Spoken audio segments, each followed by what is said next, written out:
तुझे भरोसा नहीं ना, तो फिर जा अपने कमरे में जाकर देख। तेरे पलंग के नीचे तुझे तेरी माँ की हड्डियां मिलेंगी।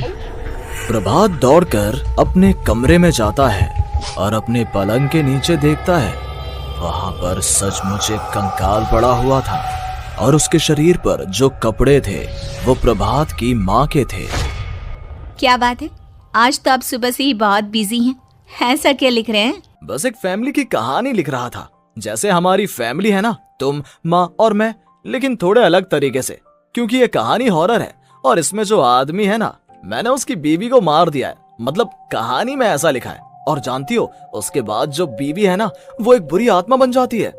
क्या बेटा, इस तरह की डरावनी कहानियां क्यों लिखता है तू? जानता है ना, हम जो सोचते हैं, जो लिखते हैं, हमारा दिमाग पूरा दिन वैसा ही होता रहता है। माँ, परेशान होने वाली क्या बात है? राइटर हूँ मैं, मेरा तो काम है कहानियां लिखना। और वैसे भी ये सिर्फ एक कहानी है माँ, कोई सच नहीं है। उसके बाद कुछ दिन बीत जाते हैं। एक रात प्रभात को अपने ऑफिस से लौटने में देरी हो जाती है। रात के लगभग 12 बजे हुए थे। प्रभात जैसे ही अपने घर पहुंचता है, उसने देखा कि उसकी पत्नी दुर्गा डाइनिंग टेबल पर उसका इंतजार कर रही है। आ गए आप? कब से आपका इंतजार कर रही थी। देखिए ना, खाना भी ठंडा हो गया है। अरे दुर्गा, आज तुमने अपने इतने लंबे लंबे बालों को खोलकर क्यों रखा है? तुम तो हमेशा अपने बाल बांध कर रखती हो। वो क्या है ना प्रभात, जब इंसान अपनी जिंदगी से मुक्त हो जाता है ना, तो उसे दूसरे सारे बंधन खोल देने चाहिए। इसलिए मैंने अपने बालों के बंधन भी खोल दिए। ये तुम किस तरह की बातें कर रही हो? तुम ठीक तो हो? मैं बिल्कुल ठीक हूँ प्रभात। अच्छा चलो खाना खाओ। वो क्या है ना दुर्गा, मुझे भूख नहीं है। ऑफिस में कुछ खा लिया था। कोई बात नहीं, मैं तुम्हारे लिए एप्पल काट देती हूँ, एप्पल खा लो। नहीं दुर्गा, मुझे नहीं खाना है, मेरा मन नहीं है यार। तभी अचानक से दुर्गा अपने हाथ में एक बड़ा सा चाकू लेकर प्रभात पर हमला कर देती है। प्रभात अपने आप को बचाने की कोशिश करता है। आज मैं तुझे नहीं छोड़ूंगी, तुझे अपने साथ लेकर जाऊंगी अपनी दुनिया में। ये क्या बोल रही हो तुम? तुम्हारा दिमाग खराब हो गया है। आखिर तुम हो कौन? दुर्गा अपनी गर्दन टेढ़ी करते हुए बोलती है। मैं दुर्गा हूँ, तुम्हारी पत्नी। ध्यान से देखो मेरी आंखों में। प्रभात बुरी तरह से डर जाता है और घबराहट में वो चाकू अपनी पत्नी के पेट में मार देता है। उसकी पत्नी की वहीं के वहीं मौत हो जाती है और उसकी चीख की आवाज सुनकर उर्मिला दौड़ते हुए बाहर आती है। ये तूने क्या किया प्रभात? तुमने अपनी पत्नी का खून कर दिया। लेकिन तू तो उसे बहुत प्यार करता था बेटा। तूने बहू को क्यों मार डाला? माँ, ये आपकी बहू नहीं थी, इसके अंदर कोई बुरी आत्मा घुसाई थी। मैं नहीं जानता ये सब कैसे हो गया, लेकिन वो मुझ पर हमला कर रही थी, मुझे मारने की कोशिश कर रही थी। माँ, मैंने कुछ नहीं किया। ये तूने क्या कर दिया बेटा? दुर्गा ने मुझे कहा था कि वो तेरी कहानी के उस कैरेक्टर की तरह एक्टिंग करके तुझे डराने की कोशिश करेगी। अरे वो तो तेरे साथ मजाक कर रही थी। हे भगवान, ये क्या हो गया? इसका मतलब दुर्गा। लेकिन माँ, मैंने जो कहानी लिखी थी उसमें भी ऐसा ही हुआ था। उस औरत ने अपने पति के साथ मजाक किया और गलती से उसके पति ने उसके पेट में चाकू मार दिया। मेरी कहानी सच कैसे हो सकती है? माँ, मुझे बहुत डर लग रहा है। अब ये सोच, दुर्गा की लाश का क्या करें हम? अगर गलती से भी ये बात बाहर फैल गई ना, तो तुझे पूरी जिंदगी जेल की सलाखों के पीछे रहना पड़ेगा। एक काम करते हैं माँ, हम घर के पीछे वाले बगीचे में उसकी लाश को दबा देते हैं। अगर कोई पूछेगा तो कह देंगे कि उर्मिला अपने मायके गई और फिर एक दिन हम भी अचानक यहाँ से कहीं दूर चले जाएंगे। कोई नहीं आएगा हमें पूछने, कोई नहीं आएगा माँ, बाद में जो होगा हम देख लेंगे।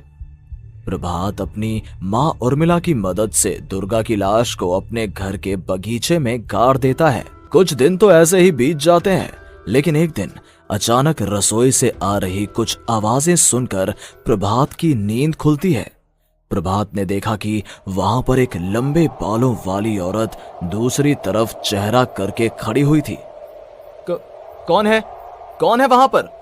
अरे कौन हो तुम? मैं दुर्गा हूँ प्रभात। क्या हुआ? मुझसे इस तरह के सवाल क्यों कर रहे हो तुम? तुम दुर्गा नहीं हो सकती। दुर्गा तो प्रभात, मैं तुम्हारी पत्नी हूँ, तुम मुझे कैसे भूल सकते हो? 4 दिन के लिए मायके क्या चली गई, तुम तो मुझे भूल ही गए। अब अगली बार ना मैं कहीं नहीं जाऊंगी। पता चला तुमने तो मुझे पहचानने से ही इनकार कर दिया। नहीं, तुम दुर्गा नहीं हो सकती। तुम दुर्गा हो ही नहीं सकती। मैं जानता हूँ ये सब क्या हो रहा है। मैंने अपनी कहानी में लिखा था कि उस आदमी की पत्नी की मौत के बाद एक बुरी आत्मा उसका रूप लेकर उसके घर में आ जाती है। तुम वही हो ना? और अचानक से खूबसूरत दुर्गा का चेहरा काला पड़ जाता है। उसकी आंखें लाल हो जाती हैं और पूरे शरीर पर बाल, लंबे नुकीले नाखून, उसके दोनों पैर उल्टे हो जाते हैं और बेहद डरावनी आवाज में वो चिल्लाकर कहती है, बुरी आत्मा, मेरा खून करके मुझे अपने ही घर में गाड़ कर तू मुझे बुरी आत्मा कह रहा है? मैं तुझे छोड़ूंगी नहीं। और अचानक से प्रभात के घर में बेहद डरावनी आवाजें गूंजने लगती हैं। घर में चारों तरफ बहुत सारी बुरी आत्माएं नजर आने लगती हैं। प्रभात घबरा कर अपनी माँ को आवाज देता है, माँ कहाँ है आप? जल्दी आइए माँ, देखिए ना ये सब क्या हो रहा है। प्रभात ने देखा कि अचानक से उसकी माँ कमरे से दौड़ कर आती है। क्या हुआ प्रभात? और ये लोग कौन है? इन सब की गर्दन टेढ़ी क्यों है? इनके बाल खुले हुए। हाँ प्रभात, ये सब लोग तो मुझे मरे हुए नजर आ रहे हैं। हाँ माँ, ये सब लोग मरे हुए ही हैं और ये ठीक वैसा ही हो रहा है जैसा मेरी कहानी में हुआ था। लेकिन मेरी कहानी के हिसाब से तो आप भी। अचानक से उर्मिला का रूप बदल जाता है। वो भी एक डरावने साए की तरह बन जाती है और बेहद डरावनी आवाज में चिल्ला चिल्ला कर कहती है, मर गई तेरी माँ। जानता है, कल रात जब तू सो रहा था ना, तो मैंने उसके शरीर का सारा खून पी लिया। अब बस हड्डियां बची है उसके शरीर में। नहीं, ऐसा नहीं हो सकता, ऐसा बिल्कुल नहीं हो सकता। मेरी माँ नहीं मर सकती। तुझे भरोसा नहीं ना? तो फिर जा, अपने कमरे में जाकर देख। तेरे पलंग के नीचे तुझे तेरी माँ की हड्डियां मिलेंगी। प्रभात दौड़कर अपने कमरे में जाता है और अपने पलंग के नीचे देखता है। वहां पर सचमुच एक कंकाल पड़ा हुआ था और उसके शरीर पर जो कपड़े थे वो प्रभात की माँ के थे। माँ, अब मुझे कुछ करना पड़ेगा।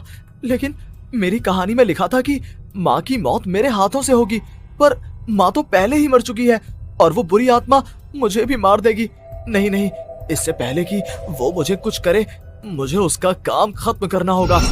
प्रभात अपने हाथ में बड़ा सा चाकू लेकर उस बुरी आत्मा पर हमला कर देता है जिसने प्रभात की माँ का रूप लिया हुआ था। और अगले ही पल वो नीचे गिर जाती है और उसके शरीर से खून बहने लगता है।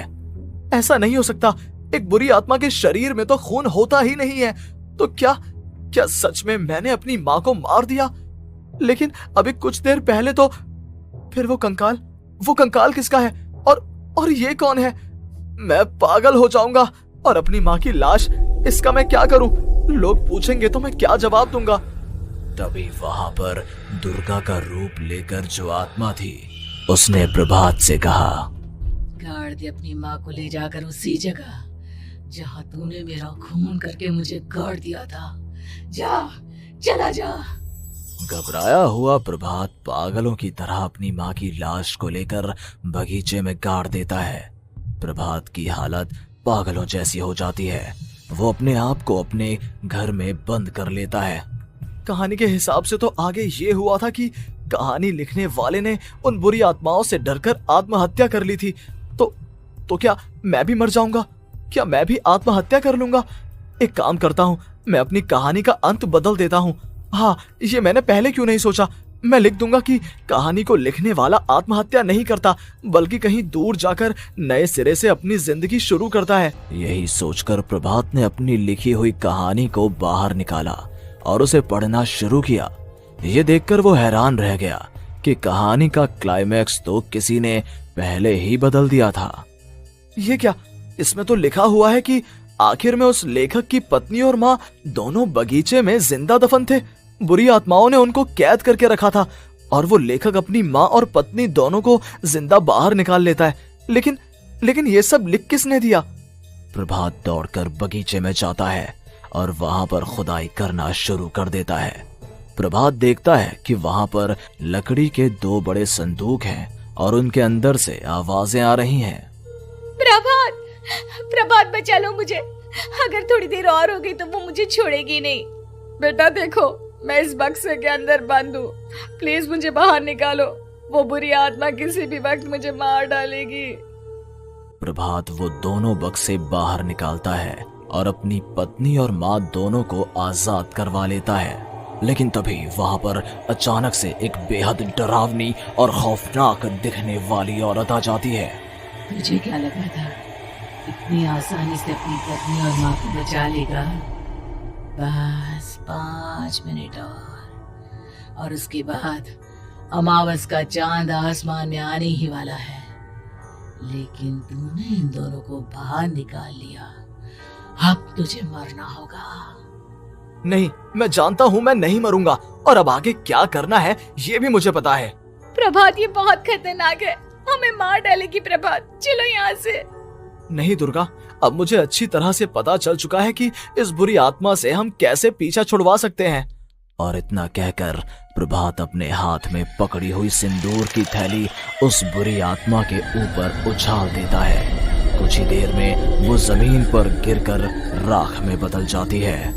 ये सब क्या हो रहा था बेटा? ये सब तुम्हारी लिखी हुई इस कहानी की वजह से हुआ है ना? नहीं माँ, पहले मुझे भी ऐसा ही लगा, लेकिन बाद में पता चला कि बरसों पहले हमारे इस बगीचे की जमीन के अंदर किसी को जिंदा गाड़ दिया गया था और बस उसी औरत की आत्मा हमें परेशान कर रही थी। उसी ने मेरे शब्दों में जान डालकर उस कहानी को जिंदा कर दिया था। मुझे माफ कर दो प्रभात, मैंने आपकी कहानी के साथ छेड़छाड़ की थी और उसे बदल दिया था। माफी मांगने की जरूरत नहीं है दुर्गा, तुम्हारे उस बदलाव की वजह से ही आज हम सब जिंदा हैं, क्योंकि आखिर में कहानी में वो हुआ जो तुमने लिखा था।